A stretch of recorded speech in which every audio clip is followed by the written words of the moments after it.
Buenos días, apreciados hermanos, hermanas, Dios les bendiga. Qué lindo poder vernos de esta forma, encontrarnos, congregarnos, conectarnos, como se quiera llamar, de esta manera y poder continuar bendiciéndonos unos a otros, principalmente a la luz de la palabra de Dios. En verdad, es como que todavía no terminamos de acostumbrarnos, ¿verdad?, a toda esta nueva normalidad, esta nueva forma. Pero de alguna manera ha sido una herramienta súper útil. No debería ser la única, no debería ser la única. Muchas veces me has escuchado mencionarlo y lo quiero decir también en esta oportunidad, que no nos acostumbremos, no nos acomodemos, no nos conformemos a lo virtual. Porque la iglesia del Señor Jesucristo es un cuerpo orgánico, ¿sí? No es algo virtual, es un cuerpo orgánico y los órganos de un cuerpo están conectados de una manera vital, no de una manera virtual. Y bueno, todavía tenemos a nuestra disposición varias herramientas que no debemos olvidar. El hecho de llamarnos también de una forma personalizada, a través de mensajes, a través de llamadas. El hecho de visitarnos, nadie ha dicho que no se pueda o que no se deba. Con prudencia sí se puede y se debe, principalmente aquellos que están en necesidad, ¿ok? Aquellos que están incapacitados para movilizarse, los que están ya con una edad avanzada, los que están enfermos, los que están internados, los que están en necesidad económica. Más que nunca hoy la iglesia tiene que estar unida. Acordate que el libro de los Hechos relata que al comienzo de la iglesia primitiva, bajo la presión extrema también de un imperio romano perseguidor, dice que compartían todas las cosas en común. Así que más que nunca hoy tenemos que usar todas las cosas en común que tengamos. Me late que algunos cristianos le han tomado el gustito a esto de cumplir su cuota de iglesia, de membresía, de cristianismo, con una conexión virtual que a veces ni siquiera la cámara encienden, así que tampoco es una conexión virtual completa, y hasta ahí nomás. Y eso enfría. Hermano, hermana, si está siendo esa tu posición, te estás enfriando. Te lo digo con todo el amor y con todo el corazón, te estás enfriando. Porque para que una brasa pueda estar encendida, tiene que estar cerca del fuego. Una brasa conectada por celular se apaga, lento pero se apaga. Y que no te vaya a pasar como la última iglesia de Apocalipsis en la Odisea, que entró en una cómoda tibieza crónica. No, tenemos que usar todo lo que está a nuestro alcance. Y gracias a Dios que nosotros como iglesia ya hemos tomado un paso valiente, prudente, pero valiente y de fe, de abrir las puertas de nuestra iglesia y tener unos cultos hermosos. Ya hace 5 domingos, cada domingo hay más gente, y en lo personal estoy disfrutando plenamente. Y esperamos con ansias cada domingo. Creo que más que antes, porque como estábamos acostumbrados, decíamos domingo más, domingo menos, a veces hasta pensábamos, este domingo no voy, veo el mensaje por Facebook, pero ahora pudiendo verlo por Facebook, muchos vamos y realmente estamos siendo bendecidos. Así que quiero animarte a que mañana asistas a la iglesia. Queremos verte, necesitas vernos, escucharnos, ¿sí? Y darnos, aunque sea un golpe de hombro, un apretón de manos, si no puede ser un abrazo, pero vernos, sentirnos cerca. Así que yo te animo, hermano, hermana, a que, si bien, como dije al comienzo, esto es una bendición, ¿sí? Porque es increíble la cantidad de mensajes, ahora hasta campamentos virtuales hay, conferencias, conciertos, todo es virtual, y sí alimenta, ¿no? Alimenta, pero no es lo mismo, así que no menosprecies, no ignores, no descartes lo que sí tenemos todavía. Me acuerdo de un consejo del Señor Jesucristo, escribiendo a las iglesias de Asia Menor en Apocalipsis 2 y 3, donde dice: retén lo que tienes. Retén lo que tienes. Entonces, lo que se nos ha quitado, lo que se nos ha prohibido, bueno, ya está, no hay más, o sea, hay que obedecer, no queda otra. Pero lo que aún tenemos hay que retenerlo, no lo pierdas, porque te vas a enfriar, te estás enfriando. Así que, hermano, hermana, gracias por estar conectado hoy, yo quiero verte mañana. yo quiero verte mañana. Estamos viendo desde hace algunos domingos y sábados, algunos fines de semana, una serie que le pusimos por nombre Los grandes mensajes de los profetas menores. Y hemos visto algunos profetas menores y hoy nos toca el profeta Joel. Sí, un nombre muy lindo, ¿no? A veces se escoge para nuestros hijos, pero a veces sabemos muy poco de Joel. Y es un libro corto, un libro profético corto de 3 capítulos. Y yo le puse como título un llamado al verdadero arrepentimiento. Es uno de los llamados más tempranos de los profetas al pueblo de Israel. De hecho, en el libro hebreo que tiene por título los 12 profetas, porque los profetas menores fueron 12 y los hebreos lo agrupan, Joel es el primero, ¿ok? Joel es el primero. Y de hecho, cronológicamente se piensa que también fue el primer profeta que dejó plasmado su profecía y su escrito. Por tal motivo, el esquema que vamos a ver ahora, un esquema sencillo, de la profecía de Joel, de alguna manera fue copiado, continuado por todos los demás profetas. Todos se sujetaron a este esquema propuesto por Dios a través de Joel. Así que, fíjate la importancia que tiene en el canon bíblico el libro de Joel, porque inaugura los escritos de los profetas y da las pautas de un bosquejo. ¿A qué me refiero con bosquejo? Bueno, básicamente todos, absolutamente todos, o casi todos, podemos dejar de lado Jonás y otros, tienen unos puntos muy claros que se repiten de una o de otra manera en cada libro profético. Primero hay una denuncia de pecado. Se está refiriendo al pueblo de Israel en general. Algunos profetas, la mayoría de ellos, profetizaron a la parte sur de Israel, a la tribu de Judá, y otras a las tribus del norte, al reino del norte, que se llama las 10 tribus del norte, Israel, y las 2 tribus del sur, Judá. ¿Sí? La capital del norte era Samaria y la capital del sur era Jerusalén. En los tiempos de Roboam hubo una división, vos te acordás, y a partir de ahí hasta los tiempos de Cristo, judíos y samaritanos no se juntan. Joel está profetizando la nación de Judá, al sur. Fue una de las profecías más tempranas. Y comienza con una denuncia de pecado. Porque al poquito tiempo de que comenzaron los reyes en el pueblo hebreo, comenzó la desobediencia a la ley de Dios. En verdad siempre fue una característica de ellos. Pero hubieron algunos tiempos de gloria, como Samuel, David, a nivel honrar a Dios, hasta podemos decir Salomón un poco, aunque él en su vida fue un desastre. Pero luego, y principalmente después de la división esta que me referí recién con Roboam, el hijo de Salomón, la idolatría, el pecado, la inmoralidad, la apostasía hizo raíz en todo el pueblo de Israel. Denuncia de ese pecado. Pero claro, el pecado trae consecuencias. Entonces, en segundo lugar, el bosquejo de los profetas, lo vamos a ver hoy también, es una advertencia de juicio. Es una advertencia de juicio. Entonces, para poder, de alguna manera, quedar fuera de ese juicio por mi pecado, la única opción es, y aquí viene el tercer punto, un llamado al arrepentimiento. Un llamado al arrepentimiento.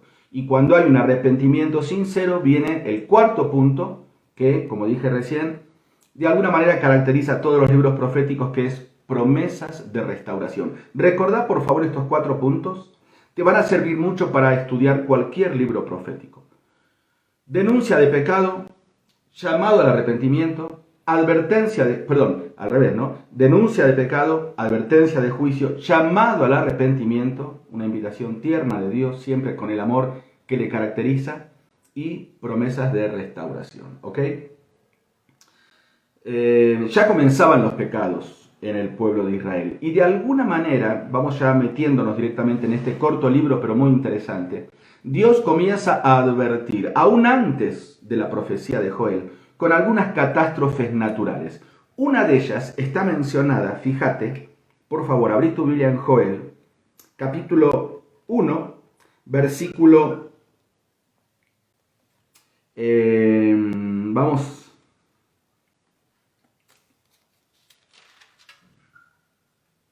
Vamos, para no leer todo el versículo, el 6. No, un poquito antes, dice 1:3. De esto contaréis a vuestros hijos, y vuestros hijos a sus hijos, y sus hijos a la otra generación. Lo que quedó de la oruga comió el saltón, y lo que quedó del saltón comió el revoltón, y la langosta comió lo que del revoltón había quedado. O sea, se describe aquí una plaga de langostas que, según algunos historiadores, invadió la nación de Judá y arrasó con todo, como recién leímos, la oruga, las larvas, luego las orugas otra vez. Las langostas son una plaga tremenda, ¿eh?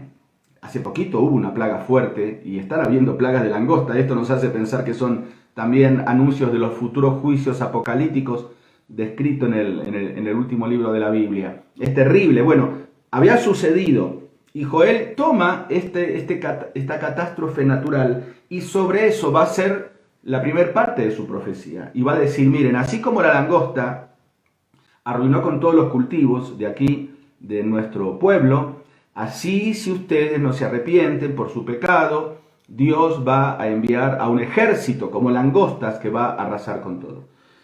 Como dije recién, era la premonición o la advertencia más temprana del ataque de Babilonia, un imperio del norte que estaba disputándose la hegemonía del mundo conocido por aquel entonces junto con Egipto. Y ya para el tiempo de Joel, Babilonia estaba tomando más protagonismo. Antes era Egipto, por eso muchas veces Israel buscó refugiarse o pedir ayuda a Egipto. Pero ahora Egipto estaba perdiendo su poder y Babilonia era el imperio de turno. Y Dios advierte por su pecado. Así que esto ya me hace pensar en algo. El apóstol Pablo dice, escribiendo la carta a los romanos, que la naturaleza, la creación, gime a una como mujer que está en dolores de parto. Y queridos hermanos y hermanas, ustedes me han escuchado a mí decirlo varias veces, tenemos que aprender a mirar los acontecimientos actuales a la luz de la profecía bíblica. Ese fue el llamado de Joel. Joel dijo, miren, no pasó por casualidad esto de las langostas, Dios nos está mandando un mensaje.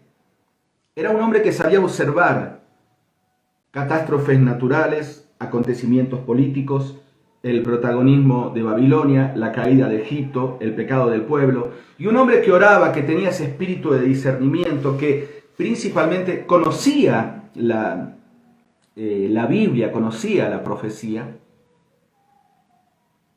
y estaba interpretando los tiempos. Y a mí me apasiona esto de interpretar los tiempos. Alguna vez te lo dije, de que un escritor muy acertadamente dijo de que la historia se ha convertido en el mejor intérprete de la profecía bíblica. ¿Y qué cosas están pasando hoy ante nuestros ojos que nos hacen pensar de que los juicios de Dios se avecinan? Muchas. Si hablamos del aspecto naturaleza, como es el caso de esta invasión de langostas que sucedió en Judá, animales en extinción, derretimiento de los cascos polares. Nosotros en nuestro país, y los que me están escuchando de otros países saben que es lo mismo, ya el clima ha cambiado, los inviernos cada vez son más fríos y los veranos cada vez son más calurosos. No solamente los que creemos en la Biblia, aún los científicos están de acuerdo en que hay indicadores biológicos, geológicos, a nivel naturaleza, que nos están mostrando de que el mundo no está bien. La Biblia lo decía hace 2000 años. Son indicadores de Dios. Si hablamos a nivel político, tendríamos horas para hablar. Y en estos días todos estuvimos conectados para ver este tema de las elecciones y del nuevo presidente de Estados Unidos, ¿no? Y claro, nunca como otras elecciones en Estados Unidos, escuchaba recién las estadísticas, ha habido tantas personas en el mundo pendientes de lo que suceda. O sea, no era nuestro presidente, no era nuestro país, bueno, que no sé, nos enterábamos después. Pero ahora parecía que éramos un americano más y estábamos pendientes de los sufragios ahí de los diferentes estados de América. ¿Por qué? Bueno, porque de alguna manera todo lo que está sucediendo en las potencias mundiales afecta a todo el mundo hoy más que nunca. Si ustedes me han para no hablar de más, me tomé el trabajo de revisar y buscando los videos que grabé desde Buenos Aires, porque estaba ahí retenido por la pandemia y no podía regresar aquí a Ecuador, a Quito. En los videos que grabé en mayo, por ahí por el 14, por el 16 de mayo, mencionaba, no es que me le esté dando de profeta, pero quiero mostrarte de qué importante es analizar los eventos actuales para ver lo que Dios nos está diciendo, como Joel le propuso al pueblo, ¿no?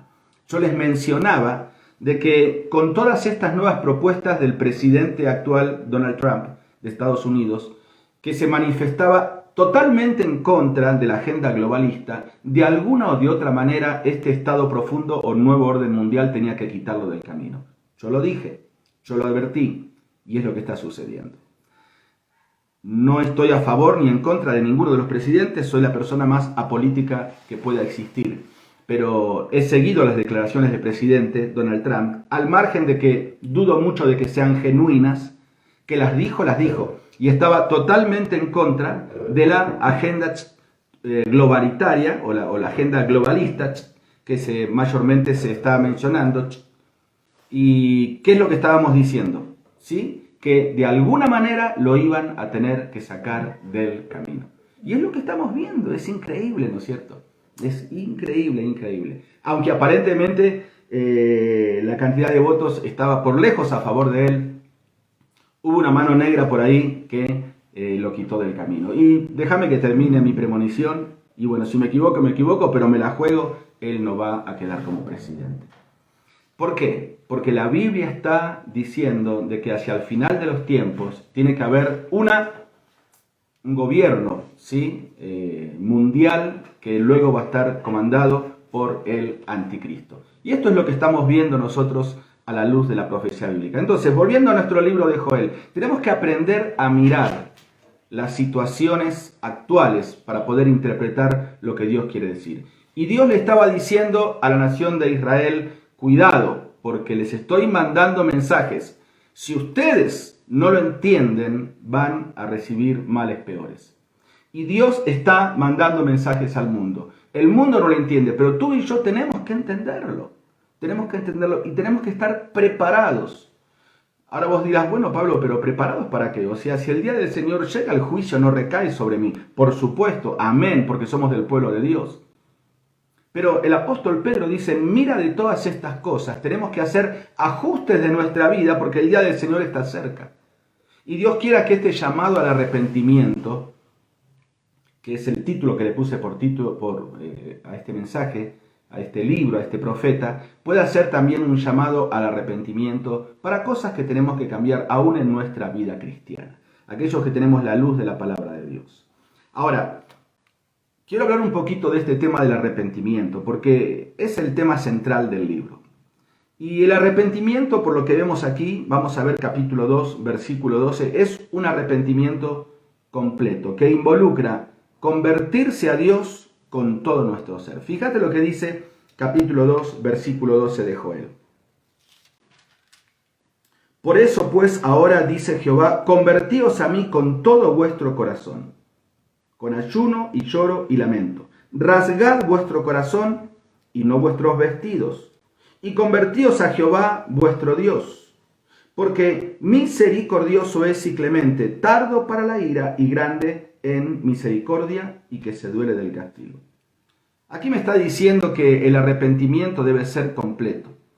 Implica, en primer lugar, una actitud de la mente. Ahí, por eso, pues ahora, dice Jehová, convertíos a mí con todo vuestro corazón. Con todo vuestro corazón. El arrepentimiento tiene que involucrar mi corazón. Tiene que ser un arrepentimiento inteligente.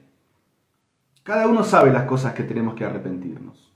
Y tiene que haber un proceso mental donde uno identifica el pecado, se da cuenta de lo malo que es el pecado para nuestra vida y toma una decisión, en primer lugar, en nuestro corazón, en nuestra mente, decir, esto no puede seguir así.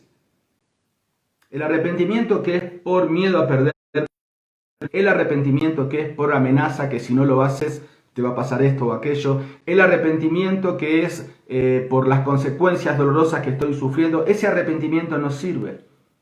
sino es un cambio de actitud mental. Justamente eso significa arrepentimiento. Por eso dice, en primer lugar, arrepentíos con todo vuestro corazón. Fíjate que Dios no denuncia la lista de pecados, que eran muchos: idolatría, fornicación, inmoralidad, borrachera, desobediencia. No menciona la lista, porque de alguna manera Dios dice, a ver, todos esos son malos frutos de un mal árbol. De gana voy a estar ahora diciendo o cortando los malos frutos del árbol. Si el árbol es malo, va a seguir dando malos frutos. Empecemos por la médula del problema. Y una frase que me gusta repetir dice que siempre el corazón de todo problema, o la médula de todo problema y de todo pecado, es un problema del corazón. El corazón de todo problema siempre es un problema del corazón.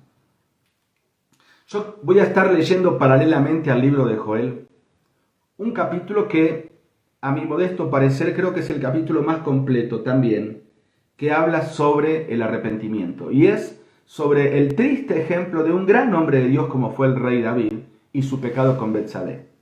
Vos sabrás, y si no lo sabés ahora, vamos ahí, no pierdas Joel. Salmo 51 relata el arrepentimiento o la confesión de arrepentimiento del rey David después de que Natán lo confronta y le hace ver su pecado.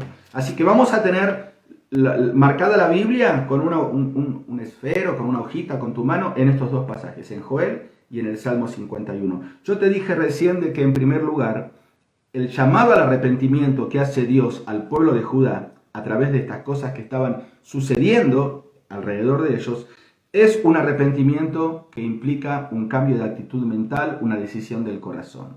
Y fíjate lo que dice David en el Salmo 51, versículo 12. Dice, versículo 2.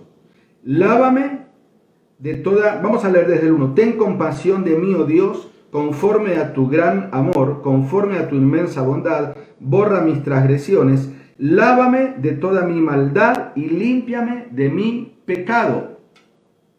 Un poquito más, dice, yo conozco mis transgresiones, siempre las tengo presente.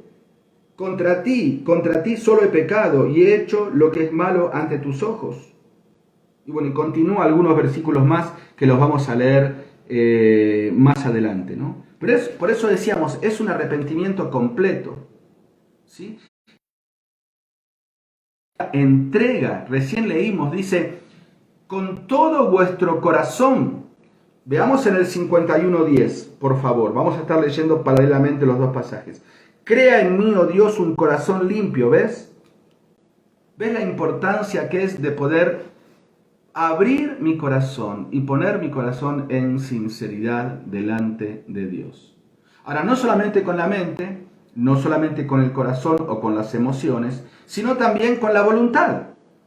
¿Qué dice? Seguimos leyendo Joel, por favor. Versículo 12. Dice, con ayuno y lloro y lamento. Con ayuno y lloro y lamento. O sea, lo que comenzó siendo un cambio de actitud interior, mental, del corazón, debe manifestarse también con un cambio de actitud exterior. Porque el ayuno, el lloro, el lamento eran manifestaciones externas de un estado triste, de arrepentimiento, de quebranto interno del corazón. Así que fíjate, Joel está diciendo, o Dios está diciendo a través de Joel, el verdadero arrepentimiento es completo. Involucra mente, recién lo leímos, corazón y voluntad. Fíjate, hablando de este tema de la voluntad, otra vez, capítulo 51, versículos 3 y versículo 8. Dice, yo conozco mis rebeliones y mi pecado está siempre delante de mí. Y el 8 dice, hazme oír gozo y alegría y se recrearán los huesos que has abatido. Si te das cuenta, involucra también mi voluntad. ¿Por qué? Porque el pecado afecta a las tres áreas, cuerpo, alma y espíritu. Y esto, ¿sabes dónde está? Está en la carta que el apóstol Pablo escribe a Tesalónica. En el capítulo 5, en la primera carta, capítulo 5, versículo 23, dice así, que todo vuestro ser, espíritu, alma y cuerpo, sea guardado irreprensible para la venida de nuestro Señor Jesucristo. ¿Te das cuenta? Como el pecado afecta a las tres áreas, lo podemos ver también en el caso de Adán y Eva en el Edén, lo podemos ver en el caso del pecado que estamos viendo de David con Betsabé, lo podemos ver en la tentación que Satanás realizó con Jesús, que lo quiso hacer pecado y no pudo, atentó también contra las tres áreas. ¿Te acordás que los vimos en los montes, ¿sí?, de Mateo, en el monte de la tentación? Repasar las notas, vimos que el pecado o la tentación fue dirigida hacia el cuerpo de Jesús con su deseo de comer, a su alma, ¿sí?, dudando tal vez de la protección de Dios, y a su espíritu cuando lo animó a desobedecer frontalmente un mandamiento. El pecado afecta a las tres áreas, por lo tanto, el verdadero arrepentimiento también debe ser un arrepentimiento en cuerpo, en alma y en espíritu y en voluntad. Y esto es lo que Joel está mencionando. Ahora, mayormente hay un instinto natural de todos nosotros que nos impide ir a confesar en actitud de arrepentimiento una falta ante alguien en quien no confiamos. Te lo repito. Hay un instinto natural que me impide ir a pedir perdón, a mostrar un sincero, estamos hablando de un sincero arrepentimiento, ante alguien en quien no confiamos. Tal vez podemos decirle un perdón así por arriba nomás, pero no un arrepentimiento sincero. ¿Por qué? Porque la confianza es un ingrediente indispensable para motivarme, conducirme, impulsarme, llevarme a un arrepentimiento sincero, en este caso ante Dios. Y fíjate qué lindo, porque aquí aparece también el concepto de confianza, ¿no es cierto? El versículo 13 dice: convertíos a Jehová vuestro Dios, porque misericordioso es y clemente, tardo para la ira y grande en misericordia, y que se duele del castigo. O sea, el conocimiento que Joel tenía de su Dios le motivó a acercarse a Dios. Y le estaba proponiendo esto mismo al pueblo. Ustedes conocen a Dios, le decía. Dios los ha tratado siempre bien a ustedes. Conviértanse, arrepiéntanse, vayan a los pies de Él. Él lo dice muy claramente acá, ¿no? Dice, Él es clemente, es tardo para la ira, Él se duele en el castigo, no disfruta en castigarte. Y todos los llamados al arrepentimiento que fueron correspondidos en la Biblia han tenido perdón de parte de Dios. Es como que Dios no puede quedarse quieto o indiferente ante un corazón, un alma, un ser realmente quebrantado. Por eso dijimos en primer lugar que el arrepentimiento verdadero es completo. En segundo lugar te decimos que el arrepentimiento verdadero implica confianza. Toda buena dádiva, dice Santiago, y todo don perfecto desciende de lo alto, del Padre de las luces. Ahora, probablemente vos que me estás escuchando te esté costando abandonar pecados porque no hay un arrepentimiento sincero, y probablemente no hay un arrepentimiento sincero porque no conoces a Dios de la forma que debes conocerlo. Pero en cuanto tú inviertes tiempo en conocer el corazón de Dios, te vas a animar a ir a pedirle perdón de cosas que tenés tal vez guardadas desde hace años. Lo mismo le pasó a David. Fíjate por favor en el pasaje paralelo, 51:1 del Salmo, dice: ten piedad de mí, oh Dios, conforme a tu misericordia, conforme a la multitud de tus piedades. David le estaba diciendo a Dios: mira Dios, vengo a confesarte basado exclusivamente en la multitud de tus piedades y en tu grande misericordia. Porque sé que tú eres un Dios bueno, yo vengo a ti. De lo contrario, no tendría el menor intento de pedirte perdón, porque tendría que ser consumido. Es terrible mi pecado. Lo que hice, dice el rey David, es terrible. Pero porque confío en que tú eres un Dios amplio en perdonar, vengo a ti. O sea que el verdadero arrepentimiento implica confianza. El autor a los Hebreos lo dice muy claramente. Anótalo para leerlo después. Capítulo 4, versículo 16. Acerquémonos pues confiadamente al trono de su, ¿qué dice? ¿De su ley? ¿De su castigo? No, de su gracia, para alcanzar misericordia y socorro oportuno. Acerquémonos pues confiadamente, porque en el trono de Él vas a encontrar gracia, misericordia y socorro oportuno. ¿Por qué? Porque no tenemos, dice Hebreos, un sumo sacerdote que no pueda compadecerse de nuestras debilidades, sino uno que fue tentado en todo a nuestra semejanza, pero sin pecado. Pero que nos entiende, nos entiende.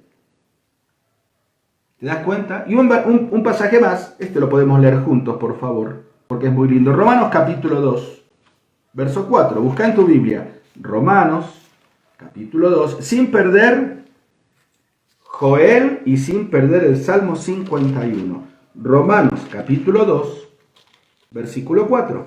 Seguimos con el llamado a un verdadero arrepentimiento.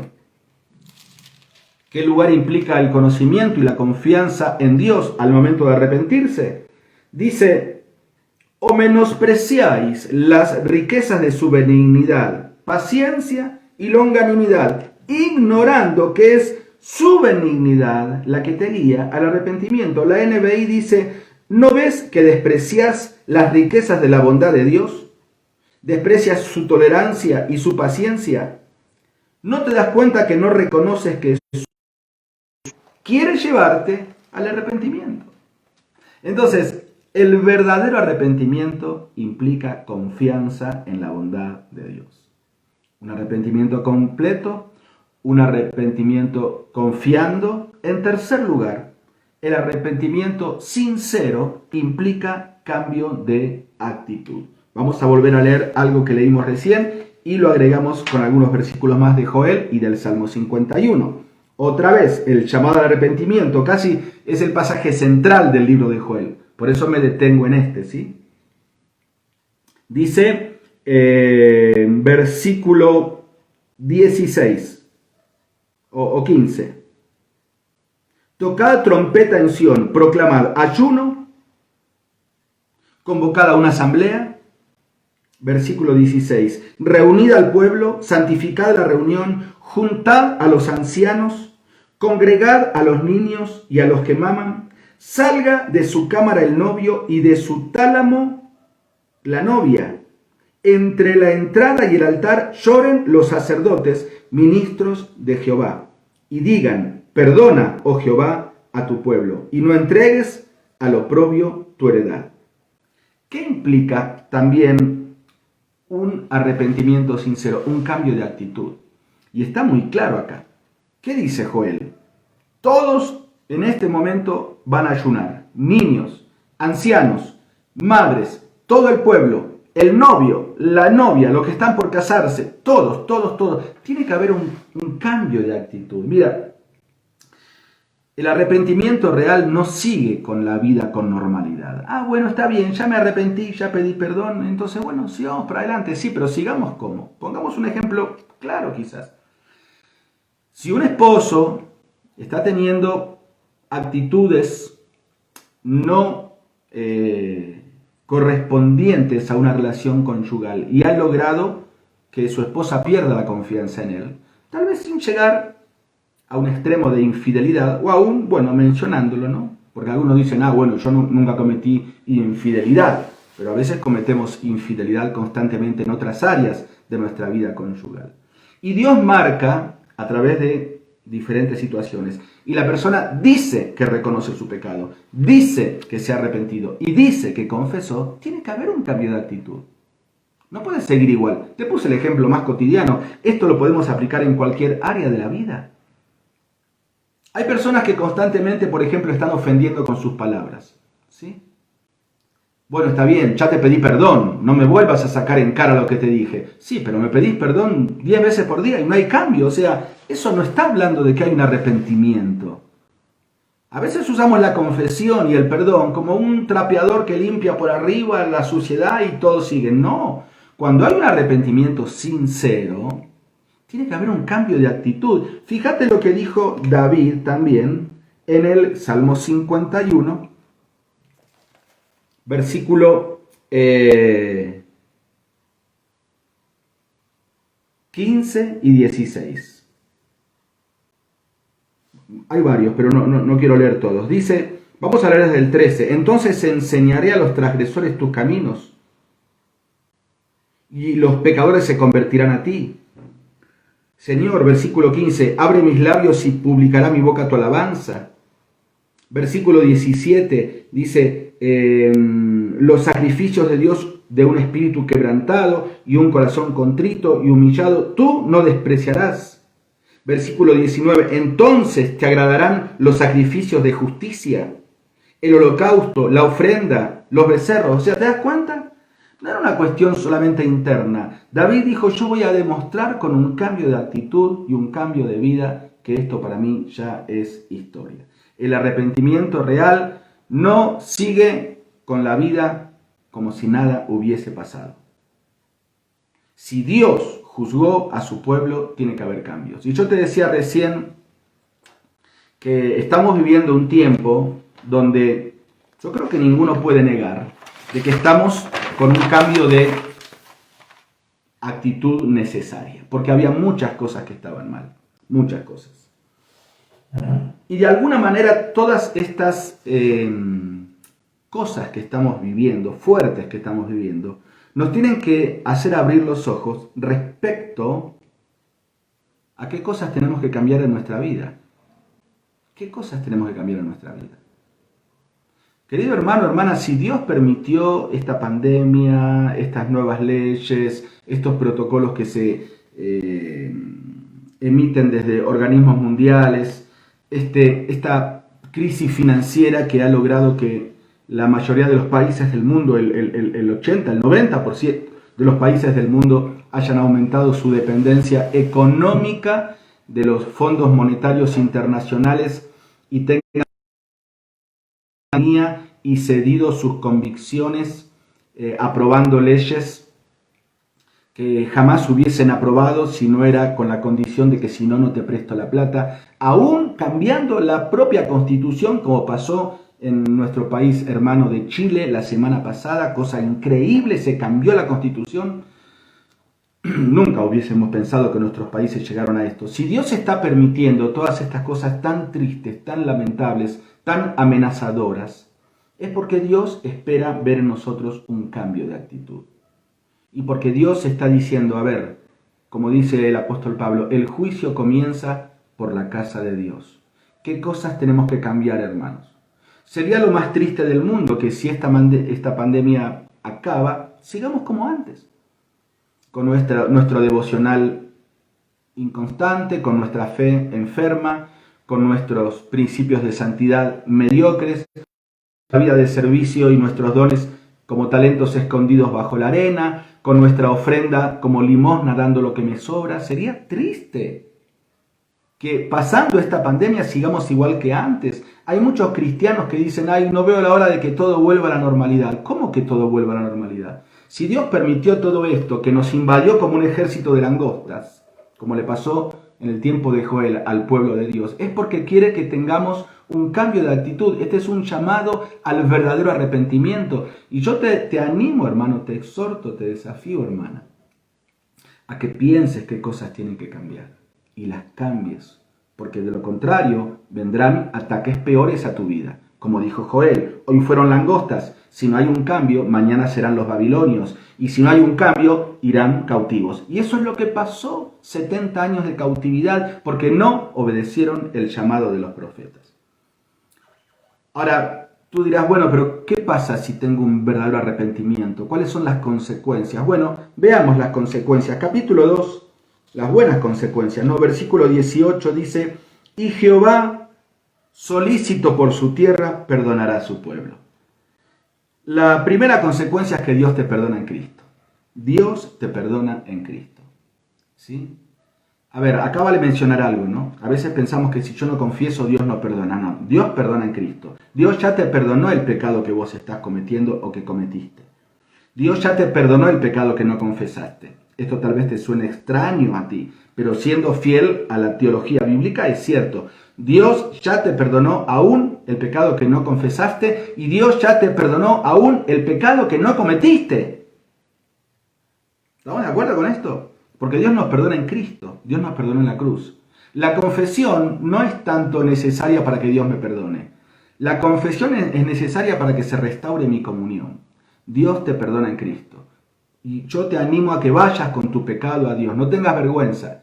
Por más que haya sido 500 veces con el mismo pecado, anda la vez número 501. Porque Dios te perdona y necesitas arrepentirte, necesitas confesar. Y si vos lo haces de corazón, Dios te va a ayudar a cambiar. Nunca digas que le hace una mancha más al tigre. Dios te perdona porque te perdona en Cristo. En segundo lugar, consecuencia es prosperidad. Sí, no tengo temor de decirlo porque lo dice. Versículo 19, responderá Jehová y dirá a su pueblo, he aquí yo os envío pan, mosto, aceite. Prosperidad, sí. ¿Y qué tipo de prosperidad? Todos los tipos de prosperidad. Física, emocional, laboral, económica. Claro que sí. Muchas veces estamos en necesidad extrema porque es prueba de Dios, pero muchas veces porque es consecuencia de nuestro pecado y de nuestro orgullo. Y yo te animo, te desafío, haz la prueba, confiesa tus pecados y Dios te va a prosperar. Y quiero referirme tal vez a uno de los pecados que no sé por qué motivo a veces los predicadores tienen miedo de hablar, pero tenemos que decirlo, que es un pecado muy común, es pecar robándole a Dios con nuestras ofrendas. Y decimos, no ofrendo o no doy porque no tengo, cuando es a la inversa. La realidad es que no tienes porque no das. No tienes porque no das. Si tú realmente confiesas tu pecado a Dios, reconoces que has estado administrando mal tu dinero y que no has estado siendo fiel con tus diezmos y ofrendas y reviertes esa actitud con un cambio de actitud, Dios te va a prosperar. Lo acabamos de leer. ¿Qué otra consecuencia más va a haber? Gozo, prosperidad emocional. Versículo 21 dice, tierra, no temas, alégrate y gózate, porque Jehová hará grandes cosas. Animales del campo, no temáis, porque los pastos del desierto reverdecerán, porque los árboles llevarán su fruto, la higuera y la vid darán sus frutos. Vosotros también, hijos de Sión, alegraos y gozaos en Jehová vuestro Dios. Claro, muchas veces o siempre, el pecado oculto trae tristeza. Y David dijo en el Salmo 51, que estamos usando como pasaje paralelo, mientras callé, envejecieron mis huesos en mi gemir todo el día. ¿Te das cuenta? Mientras callé, envejecieron mis huesos en mi gemir todo el día. Pero él va a decir en el versículo 7, 51:7, purifícame con hisopo y seré limpio, lávame y seré más blanco que la nieve. ¿Y qué trajo eso? Versículo 8, hazme oír gozo y alegría y se recrearán los huesos que has abatido. ¿Ves que la consecuencia de no confesar es tristeza y la consecuencia de confesar es gozo? Y si tal vez tú a través del tiempo te has tornado en un hombre, una mujer, un joven, un adolescente amargado, triste, mal genio, ¿no será que es por pecado que no estás realmente confesando con un sincero arrepentimiento? Porque la consecuencia del arrepentimiento es perdón en Cristo, prosperidad, gozo, restitución. Volvamos a Joel, versículo 25. Y os restituiré los años que comió la oruga.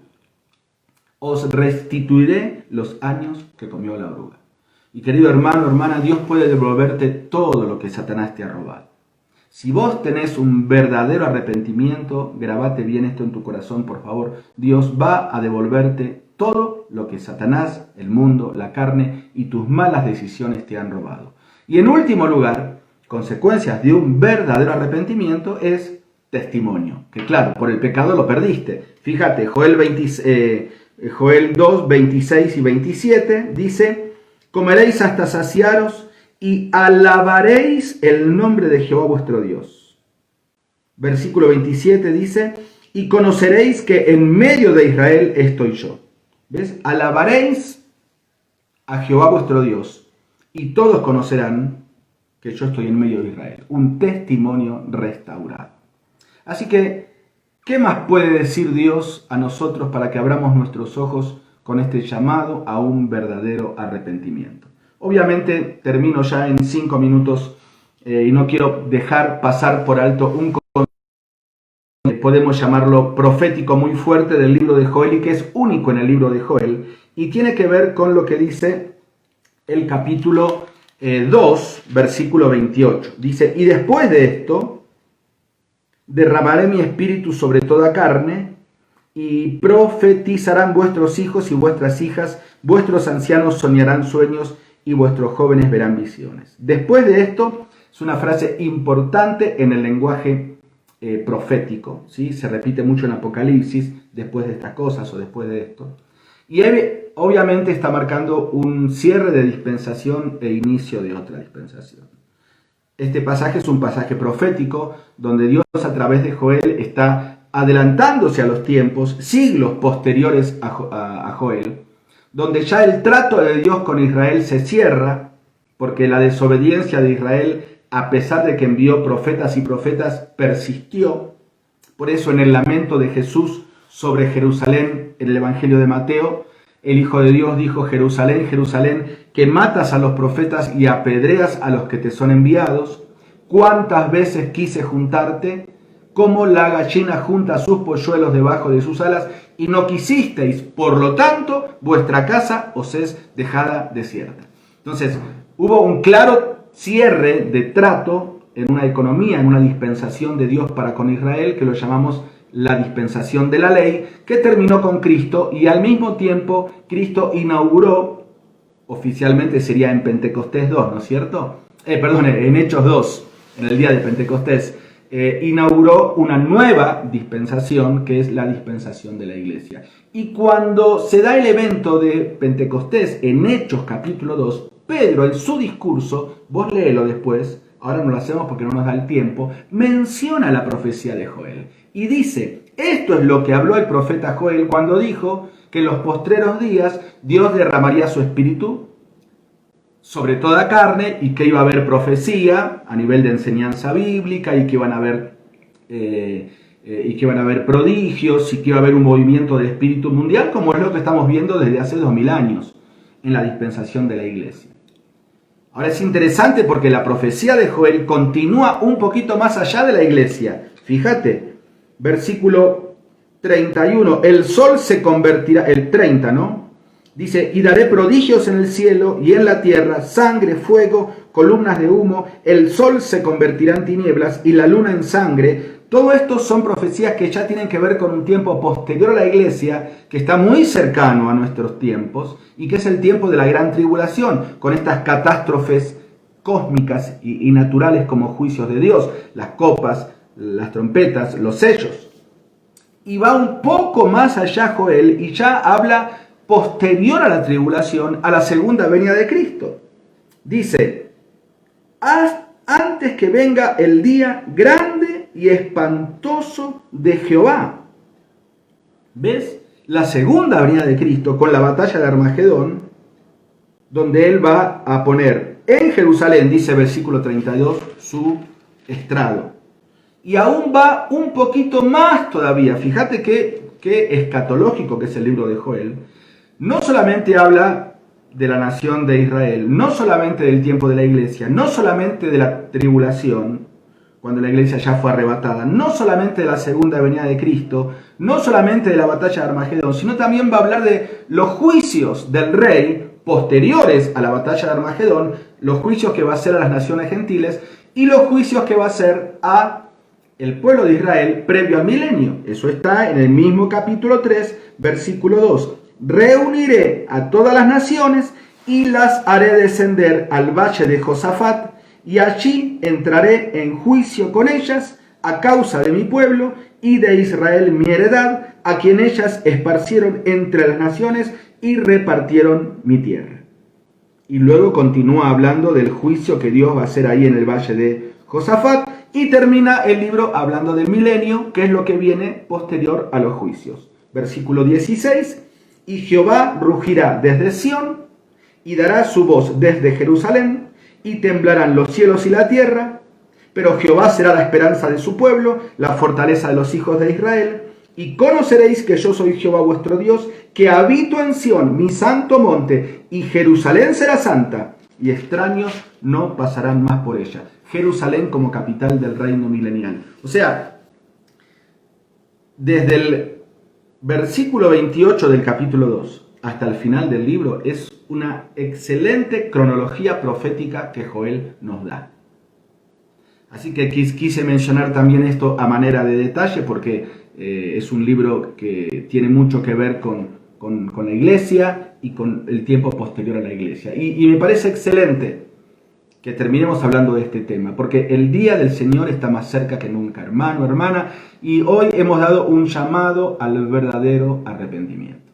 Y yo quiero animarte, quiero cerrar este tiempo animándote a que revises tu vida. Siempre hay cosas que reconocer, pecados que confesar, siempre es oportuno un tiempo para el arrepentimiento y que no seamos tercos como fue la nación de Israel, que tuvo que llegar al exilio, al cautiverio, a juicios terribles de Dios porque agotaron su paciencia. Y si Dios es lento para la ira, pero llega. Es lento, pero llega. No abuses de la gracia de Dios. Reconoce, con un cambio de actitud, con un cambio de corazón, con un cambio de voluntad, con un cambio de acciones, confiando en que Dios te va a perdonar, sabiendo que cuando Él te aceptó en Cristo, Él ya sabía de este pecado que tú estás cometiendo o que has cometido y que lo tienes oculto. Ya sabía, igual te perdonó, igual te salvó. Entonces, basando tu fe en esa piedad, en esa misericordia de Dios, acércate para confesar en arrepentimiento sincero y prepárate para recibir todas las consecuencias que leímos, una más bonitas que la otra, de un verdadero arrepentimiento. Porque el Señor viene pronto y tenemos que ajustar nuestras cuentas para que cuando Él venga nos encuentre como debe ser. Dejamos aquí, ¿qué te parece si terminamos con una palabra de oración? Cierra tus ojos conmigo. Gracias, Padre, por este tiempo. Que hoy y siempre este llamado a un sincero arrepentimiento que nos has dado a través del libro de Joel esté presente para animarnos a una vida activa en la confesión. Señor, que si hemos llegado a cometer pecados como le sucedió al rey David, un hombre conforme a tu corazón, podamos también llegar a arrepentirnos de corazón y poder ser restaurados como David fue restaurado. Ayúdanos, oh Dios, a no creer la mentira del diablo de decir, tú nunca podrás cambiar, ya basta de confesar, Dios ya no te quiere perdonar más. Tú no sirves para esto. Ayúdanos a erradicar esas mentiras de nuestra mente y abrazados a tu amor, quebrantar nuestro orgullo y nuestro corazón ante ti y dejar que tú sanes la herida y restituyas todo lo que hemos perdido. Señor, así tu iglesia será bendecida, edificada y avanzando a paso firme, porque ya escuchamos las trompetas del Señor que viene a buscarnos. Nos encomendamos a ti este día y este fin de semana. Anhelamos el día de mañana poder juntarnos y congregarnos una vez más a la luz de tu palabra. Alabamos tu nombre, en el nombre de Cristo Jesús. Amén. Me despido. Gracias por tu tiempo. Recuerda, te espero mañana para darnos un fuerte abrazo y poder gozarnos en la comunión de los hermanos. Que Dios te bendiga.